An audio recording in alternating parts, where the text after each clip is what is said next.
The Buddha was once asked, what happens to you when you die, and he said that any of the answers that you give to that question don't really match the case. It doesn't match the case to say you continue living, nor does it match the case to say that you absolutely cease to exist, nor does it match the case to say you both continue living and cease to exist, nor does it match the case to say you neither go on living nor cease to exist. What death has in common with enlightenment or nirvana is that both are very, very mysterious indeed. And perhaps that mystery can be a bit frightening, but my intuition is that the goal is beyond splendidly good, put it that way. And therefore people can think of nirvana as a state of nothingness.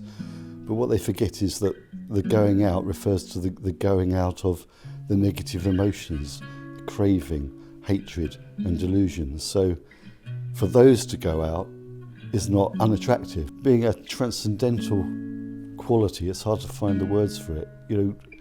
Any words we use to describe it, whether they're very up positive words like euphoric, or if they're very down or negative words like non-existence or whatever, neither of those terms convey what nirvana is, because it's beyond all dualities, it's beyond words ultimately.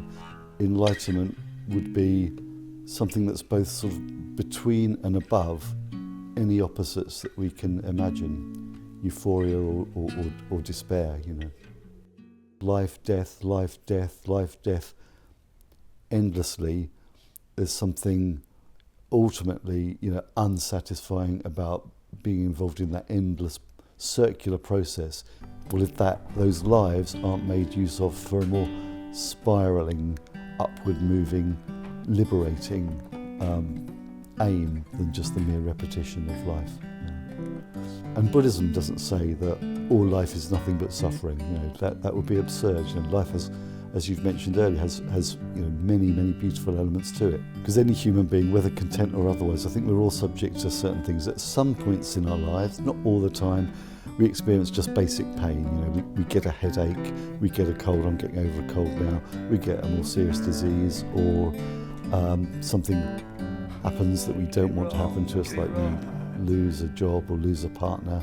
There's those levels of pain are present in life, for everyone at some point or another. And when they're not, there's always the question of potential pain.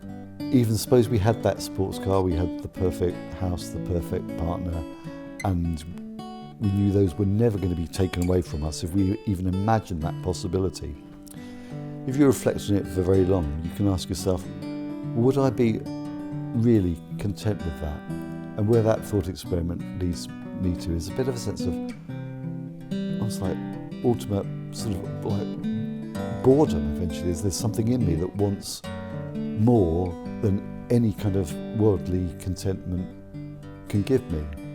And it's that sort of impulse towards something that's more than worldly contentment that drives me in a Buddhist life, really. Well, muffed it up a few times there, but that always happens when cameras point at you.